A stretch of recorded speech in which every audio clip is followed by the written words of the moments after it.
Hey everybody, welcome back to 261. Hey, great job on that second test. Almost everyone made an A or a B. Only one person was unable to take the test on time. So I'm going to be putting up a makeup test. You'll probably see that. You just ignore it. If you've already taken a test, you're done. That's just for one individual, but it probably goes out to everybody, so don't worry about it. What we're going to do now, obviously, is and by the way, your midterm grades were posted, and I just took your two scores, added them up and divided by 2, and that was your average. So if you were just a point or 2 away, you can still bring it up. If you had a B, you're probably close to an A. So we're going to go on to chapter 8, where I'm going for test number 3, because obviously summertime, it's quite a fast-paced semester. So chapter 8, test 3 will only cover chapter 8. So if it says something other than that, like chapter 6 and 8, just ignore and just focus on chapter 8. So now we're going to move to social systems. The first chapter was a general biological, cognitive, social. The second and third were biological and cognitive. And now we're going to go over to social processes, and specifically the relationship within the family. Again, since we're pressed for time, the syllabus says a test on Monday. I'm going to see where we are by Friday, and if they don't get through enough of this that I feel like is helpful to you, I may have to move it a day or two, but we'll see. So I'm starting here on page 255, and this term, reciprocal socialization, pay attention to that term. Reciprocal socialization means that the parents influence and socialize their kids or teach their kids, but the kids also socialize and influence the parent. And what that means, it's the reciprocal effect. It goes in both directions.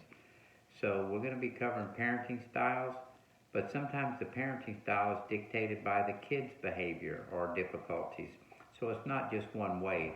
Historically, when they studied families, they just studied a thing called unilateral, just what the parents were doing. But now they call it a social systems approach. And so on page 256, you're going to see that. The social systems approach takes in all parts of the family.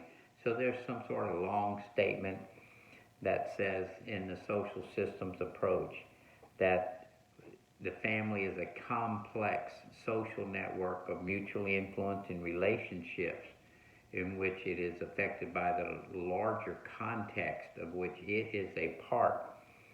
And so when you break that down, the first part says it's a complex social network. So what they're talking about when they study families today, they're saying you have blended families. You have step-parents, step-mothers, step-fathers, step-kids. You have divorce situations, single parents, same-sex marriages. So it's very complicated today. You can't just say the family. The families have all sorts of issues today. Socioeconomic status, ethnicity, different cultures blending, and so on. So we're looking at this social systems approach. A couple of key things here on page 256, figure 1. Hopefully you have a book and you're following me. But if you look in your book, you're going to see this circle. It's got arrows going around. What they're talking about are things called direct and indirect effects or impacts. So I'm going to give you a couple of examples. Please pay attention to this. It's going to be important for you in preparation for the test. So at the top it says marital relationship. So we're talking about the husband and wife. And by the way, in this chapter, let me go ahead and while I'm thinking about it, this is going to be divided into some major sections like parenting style, like discipline, conflict within the families. So you have to be careful about whether it's conflict with the husband and wife or conflict with the adolescent and so on, or conflict between siblings. So we'll go through all this. But let's look at this situation. It says marital relationship. So let's assume in our first scenario that the marital relationship is healthy. what we call egalitarian. If you're not familiar with the term, please look it up. Egalitarian is a mutual respect that the parents have for the husband and wife have for one another. If you follow the arrow in this figure 1 that I'm talking about to the right, the outside of the circle implies a direct relationship, a direct impact. So a marital relationship that's egalitarian, healthy, get along, they work together, then it's going to directly have an impact on their parenting style. So obviously that type of relationship would have a positive effect on their parenting. They would do a good job parenting. In fact, I would strongly recommend you read the 3rd paragraph on that page, and it talks about that style of relationship, the egalitarian style, the trust, the nurturing parents, husband and wife, they get along, they show a lot of affection to one another. It's going to have a positive effect on their parenting style. Well, if you follow that parenting style around the circle, it's going to say child behavior and development. Well, obviously, good parenting is going to lead to good child development. Your kid should be well adjusted. And so that's the circle of a direct impact. Strong marriage, spouses lead to good parenting, lead to child's behavior and development being healthy. Now, the arrows inside the circle imply an indirect impact. So what this is trying to get you to see is you could have one relationship going on and then indirectly affect something else in that family system. So let's again take the marital relationship at the top. This time I'm going to follow the arrow. Let's just take it back to the left, child behavior and development. Well, how could that be an indirect relationship? Let's say the parents are in a high conflict, confrontational relationship, a lot of fighting. Now, they're not fighting with their kids. They're fighting with each other. They're yelling at each other, maybe even behind closed doors. And so they're not even aware that the kids, let's say the adolescents or children, can hear them fighting. So they're not directly hollering at their kids, but along the way they get a call from school that their kid is having difficulty in school. They seem distracted, inattentive, their grades are falling, and the parents can't make the connection between their relationship and the fighting and their kids' grades at school. But the kids' grades falling at school would be an indirect effect of the parents' maladaptive behavior or dysfunctional behavior within the family. And so you're going to have to probably distinguish between direct and indirect relationships, and just keep that in mind. This page 257, under the heading of maturation, you're going to see at the top of the page adolescent changes, and at the bottom of the page parental changes. So what they're talking about here is from the time people have children, and then some number of years later, 13, 14, 15 years later, they have teenagers in their home.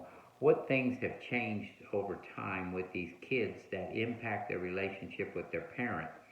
So we're going to go right back to biological, cognitive, and social again. So I'm going to give you some examples. You're going to find these in these paragraphs. Well, obviously, when kids hit puberty, which is a biological impact, they are going through rapid change, physical growth, and sexual maturation. So they want to be treated differently. Now, age-wise, they're just still immature, but physically, they believe that they are as big and as mature as their parents, and so sometimes that can create a problem for them. That's a biological process. A cognitive process would be situations in which the kids, you're probably going to find in the book, it says expanded logical reasoning, meaning the kids feel now that they can have a discussion with the parent about something. If they feel like the parent has been unfair with the discipline, now they want to have a little chat and convince the parents. They feel comfortable to have that discussion. They see themselves as cognitively equal, and the parents may see that as defiant or hard-headed or stubborn, argumentative, and could create problems for the parent and the kids in their relationship. Another part that could go under cognitive would be idealistic thinking. Here you would look for something in which a scenario suggests that the child is comparing their parents to what a perfect parent would be like. So a daughter storming off to her room and slamming the door because she's had a discussion or an argument with mom might ideally think someday when she's a mom, that relationship won't be like that. Her and her daughter will be open and talk about everything without fighting. And so I'd be very idealistic on her part. And the third part of cognitive would be violated expectations, in which parents expect their teenagers to be just as compliant as they were as children. As children, you tell them to go to bed or get up and they just go, or the parent may say, well, because I said so and that's enough. When they become adolescents, they want more explanation. Well, some parents don't handle that very well. They don't feel like they have to explain or answer why. And so that can also lead to problems between the parent and the adolescent. So these are things that are happening to the adolescents as they move into this stage we're talking about in this particular course. At the bottom it talks about parental changes. I'm going to just kind of speed through this one. There's one or two key points. Some of it is kind of irrelevant that the author covers. But the main one that changes is marital satisfaction. What is going on with the husband and the wife as they move into this period of development in which their kids are teenagers? And what you want to pick up on here is when you ask married couples about the level of satisfaction in their marriage when there are no children, their satisfaction level is high. It begins to decrease as they have children, and by the time they have adolescents in the home, you would pick an answer that says they are the least satisfied with their relationship with their spouse. Now, this doesn't mean they're reporting that they don't love their spouse or don't get along with their spouse. What they're responding to is how satisfied are they with their relationship, and that's when they reach the lowest point of marital satisfaction with adolescents in the home. The reason given is because of time spent with spouse or the lack of time that spouses have with each other, and that's what they're really reporting, that the kids are taking up a lot of their time, a lot of their energy, running errands, doctor's appointments, dentist appointments, meetings at school, helping with homework, and all the things that have to go on, and that they don't have much time for each other.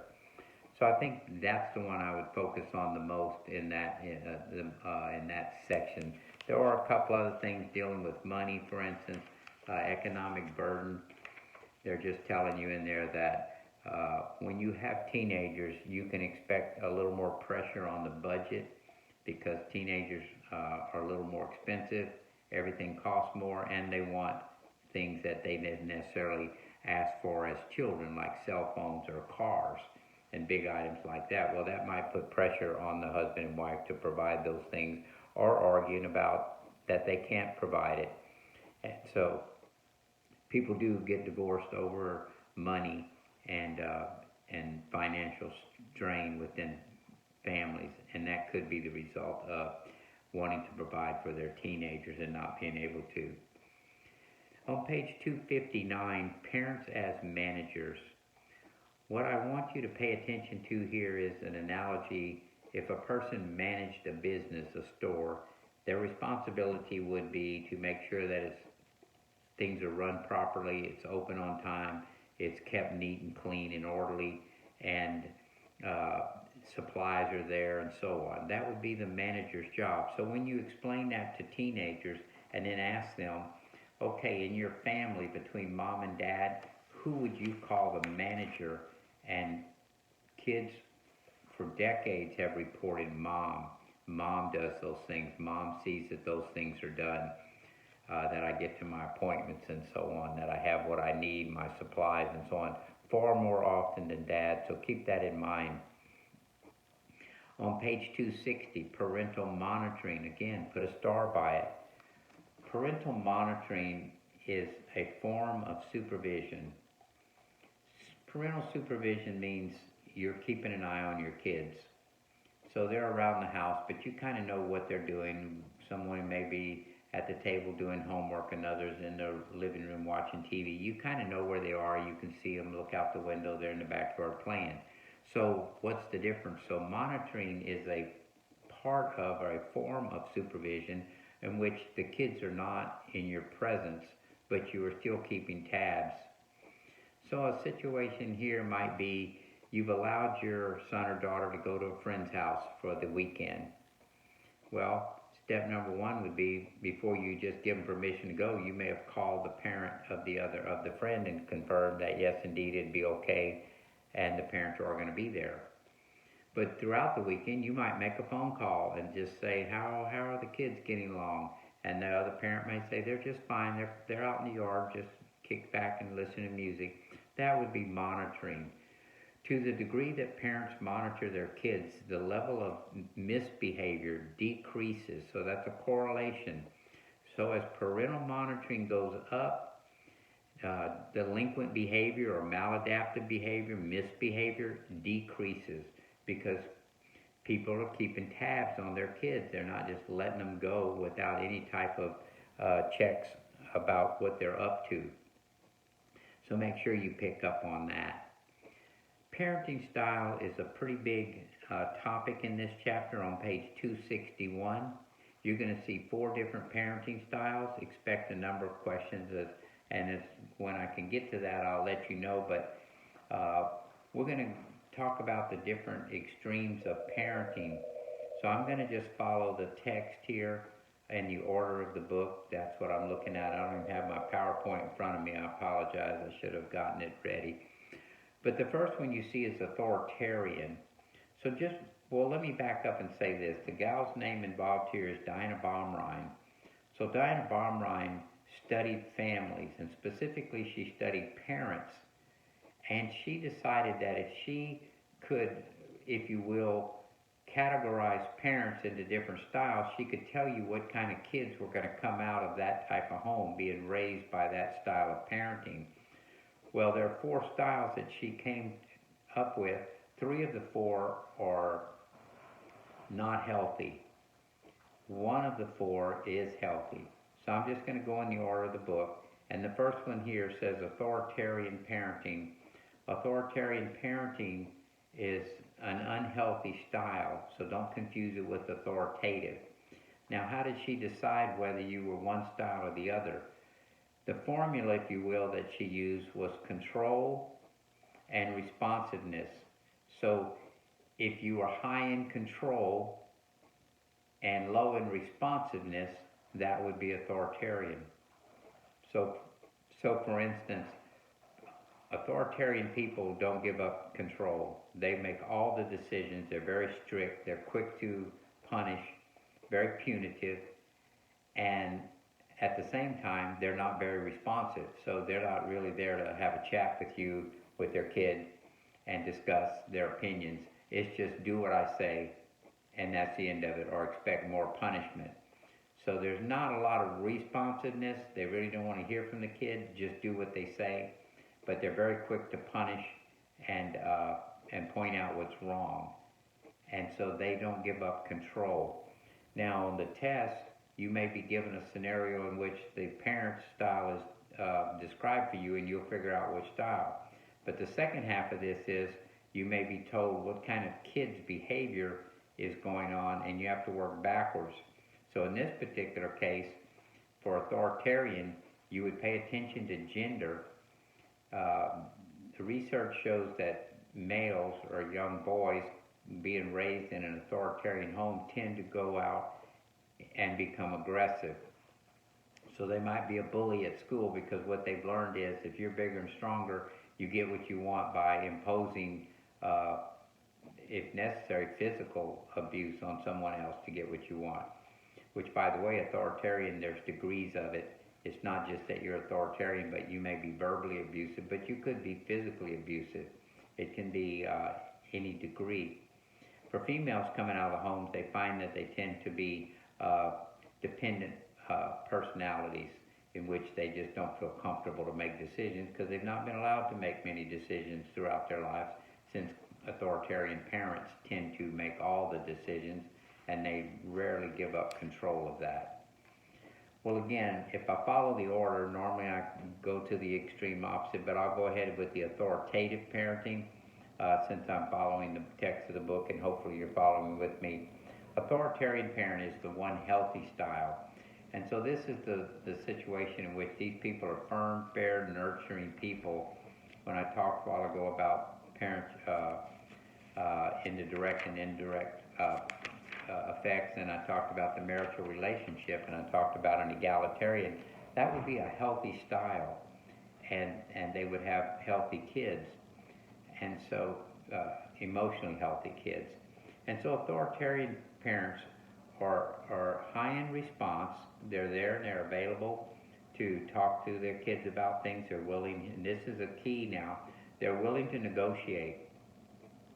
There's nothing wrong with negotiating. It's not giving in or bribing. It's just having a if this then that discussion with your kids, negotiating some privilege, and then holding the kids accountable for what you've agreed upon. And so authoritative parents are more than willing to have that conversation, but they're very consistent people. Their rules are firm, they're fair, and they enforce their rules, so they don't vacillate off of that too much.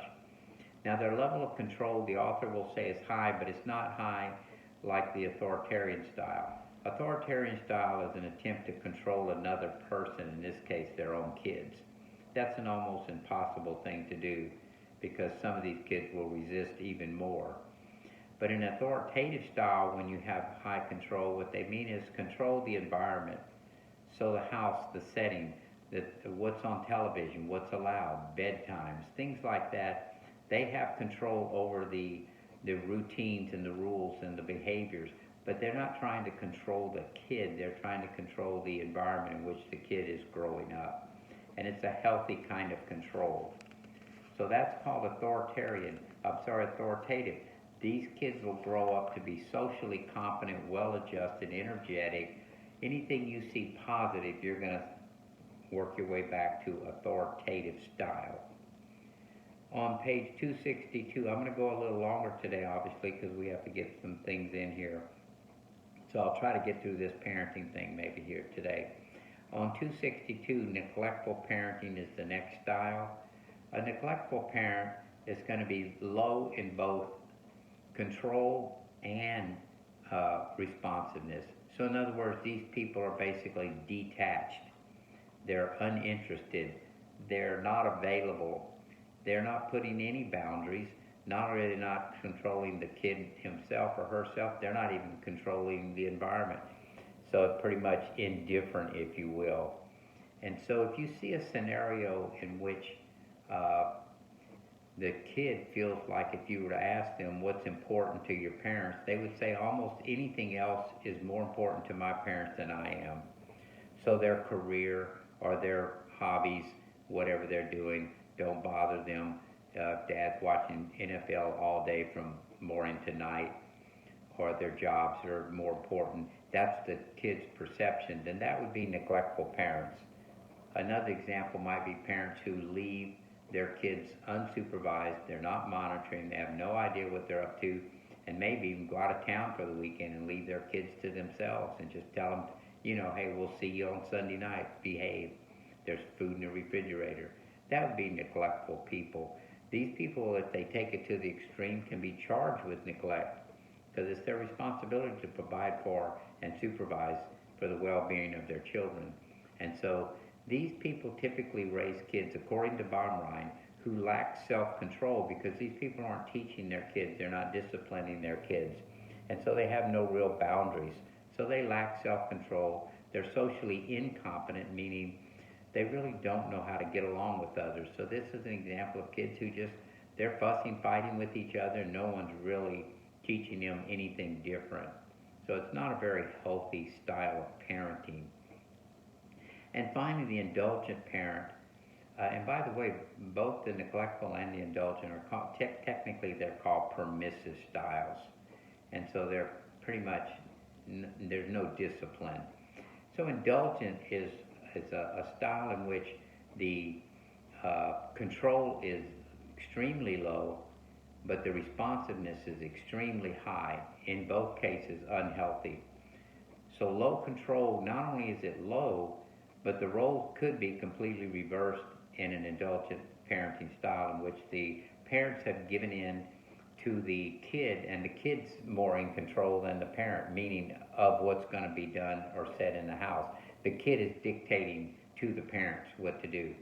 So a scenario might be the parent prepares a meal for dinner, the kid walks in and refuses to eat that and tells the parent he wants or she wants something from a fast food place, and the parent stops the meal and goes and buys that and brings it home for that kid. Basically, the kid is giving the orders, and that would be the worst case scenario in an indulgent style. And as far as control and responsiveness, because the responsiveness is extremely unhealthy. So the question is, well, why would someone raise a kid like that? Some people actually believe that they are doing their kids a favor, they're showing them love, and they don't want to bind them down. They want to let them be all they can be, but it's unhealthy. The type of kid that comes out of this home obviously lacks self-control, and they're spoiled. They're self-centered.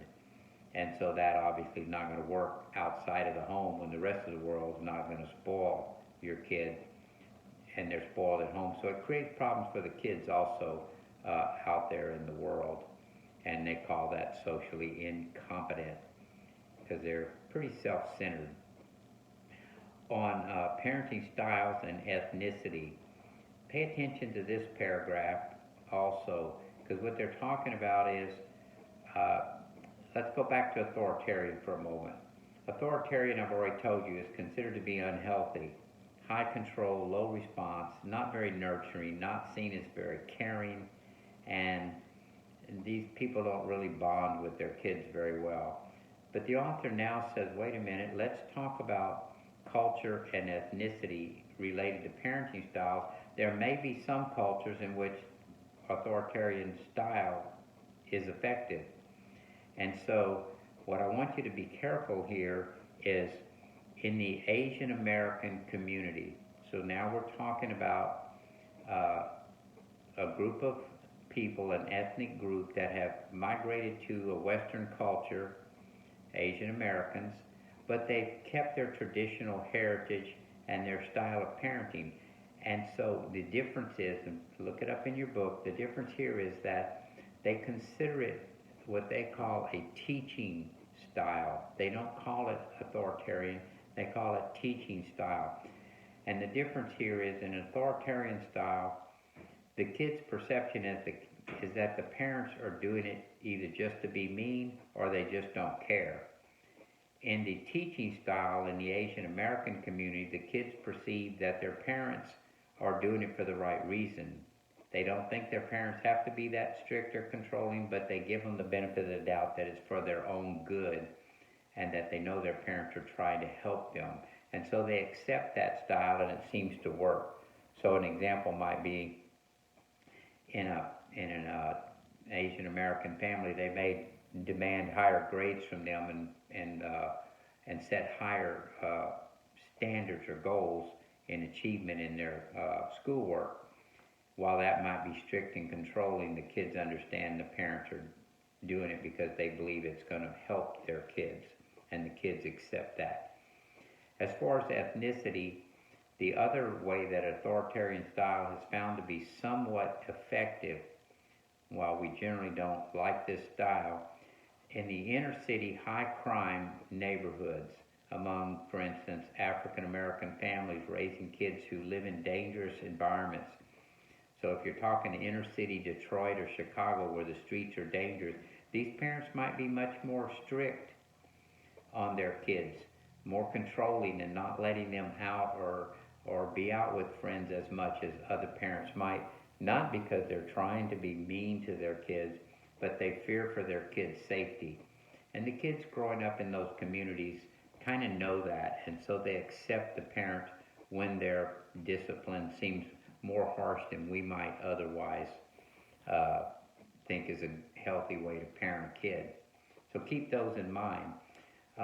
This further thought on parenting style is where I'll wrap it up for today on page 263. What they're really talking about is, well, is this a good model, Baumrein's parenting style? And generally speaking, it works very well.